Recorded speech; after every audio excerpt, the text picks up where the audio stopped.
E você sabia que Franca tem um museu que conta tudo sobre a história do basquete na cidade, com doações feitas pelos fãs do esporte? Nós fomos conhecer de perto e você é nosso convidado nesse passeio por um museu. São camisas históricas, escudos que marcaram gerações e dezenas de itens que contam a trajetória quase centenária do basquete em Franca.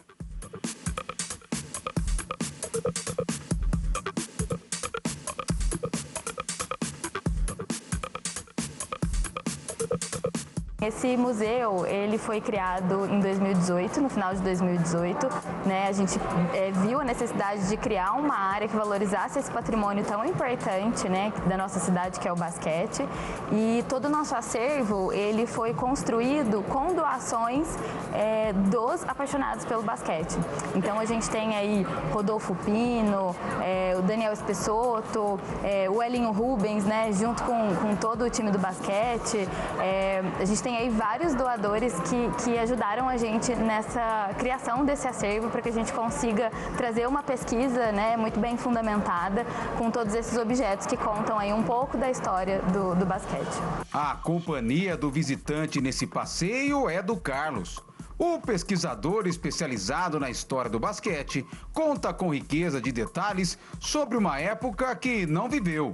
O primeiro time, né, propriamente, que a gente pode chamar assim, é de 40 mais ou menos, assim, né, que é a Francana. Só que logo depois ela também começa a entrar meio que em crise ali. Então o que a gente mais conhece, o que a gente fala que deu origem a tudo isso, é o Clube dos Bagres ali no começo dos anos 50. Segundo o pesquisador, além da chegada na cidade, o basquete francano pode ser dividido em mais 4 fases. A segunda é a entrada de Pedro Morila Fuentes, o professor Pedroca. Hoje ele dá nome ao ginásio poliesportivo da cidade, o Pedrocão. Ele vem na década de 50 aqui para dar aula no IETC, que é o Torquato Calheiro, a escola aqui em Franca, e ele acaba tendo contato com o basquete, né? Ele não conhecia essa atividade e ele acaba tendo esse contato aqui e se apaixonando loucamente por ele, assim como todo cidadão francano é apaixonado pelo basquete. E ele resolve desenvolver e aplicar novas técnicas, melhorar o time carecia de algumas coisas, e ele melhora, e aí eu costumo dizer que ele institucionaliza o basquete quando ele chega aqui. Então, quando o basquete chega ao Brasil, ele vem com o nome de bola ao cesto. E aí, quando, pra mim, o Pedrocão chega e institucionaliza o basquete, ele deixa de se chamar bola ao cesto e se torna basquete como a da bola laranja, como a gente conhece hoje. Pedroca passou o bastão para outro grande professor, Hélio Rubens Garcia.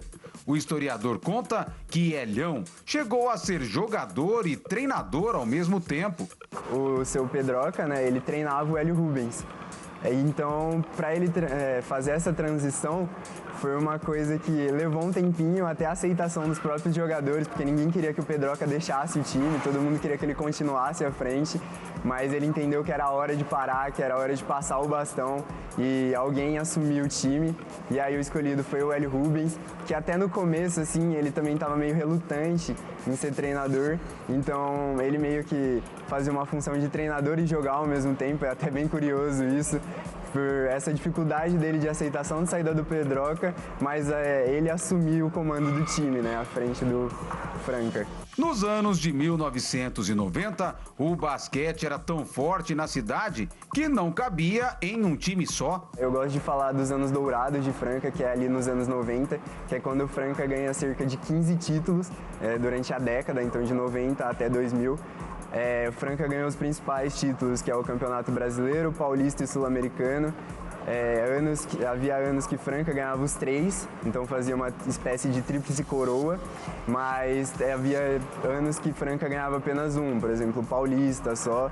E é curioso também, né, que nessa década é quando Franca ganha o seu rival, na própria cidade.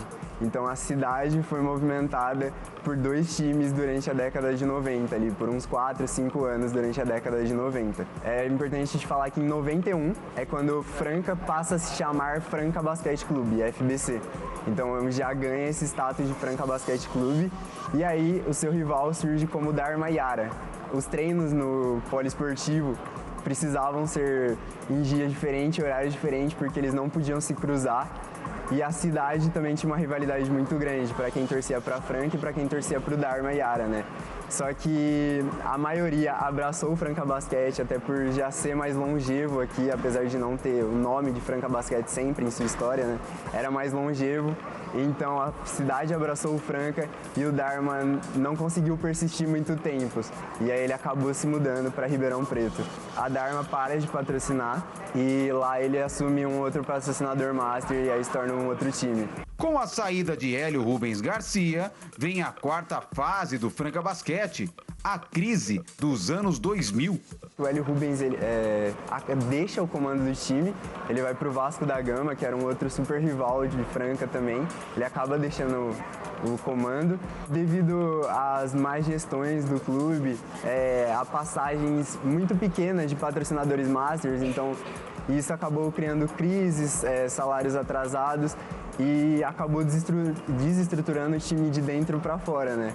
E começou a refletir em quadra. E aí a crise apertou mais ou menos ali em 2014, que quando o clube foi ameaçado de ser ejetado da NBB, de ser decretada falência do clube. O time nunca tinha passado por isso, né? Ali no começo dos anos 2000, já se tinha um início da crise, mas eles conseguiram contornar com algumas medidas e tudo mais. Só que em 2014 ela apertou muito e o time ficou à beira da falência realmente. O passeio pela história vale uma parada especial. O acervo aqui do Museu do Basquete ainda conta com medalhas originais que foram doadas pelo Luiz Carlos Teixeira, ex-presidente do Franca Basquete. Mas o ponto alto do passeio é essa árvore aqui, ó, formada por cestas de basquete. Todo mundo que vem fazer essa visita tem que dar uma paradinha para garantir essa selfie aqui, ó. A quinta e mais recente fase, muita gente viu de perto. Com Elinho Garcia como técnico, Franca conquistou o maior título da história, o Mundial de Basquete. É bem legal, né? A gente tem a conquista do Mundial ano passado, em 2023, mas para a gente chegar até ali, em 2014 precisou ser feito todo um trabalho que se iniciou com a Luiza Helena, né? A Luiza Helena Trajano. A Luiza, como uma boa francana, reúne com o Carlos Donzelli, que é um apaixonado por basquete também.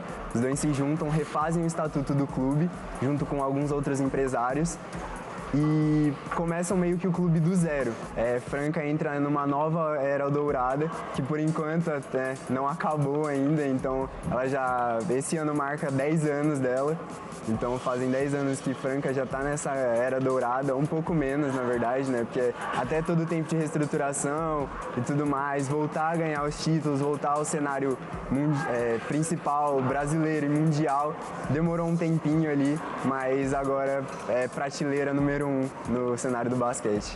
Para quem ama história e esporte, o museu está de portas abertas. Quem quiser conhecer, a gente tem um e-mail, né? Ele é aberto ao público com entrada gratuita. Nós atendemos de terça a quinta, às 10 e às 3 da tarde, né? É necessário um agendamento, mas 100% das pessoas que entram em contato com a gente são recebidas. E também um telefone que aí a gente consegue, né, facilitar bastante quem às vezes não tem acesso ao e-mail e quer vir nos visitar.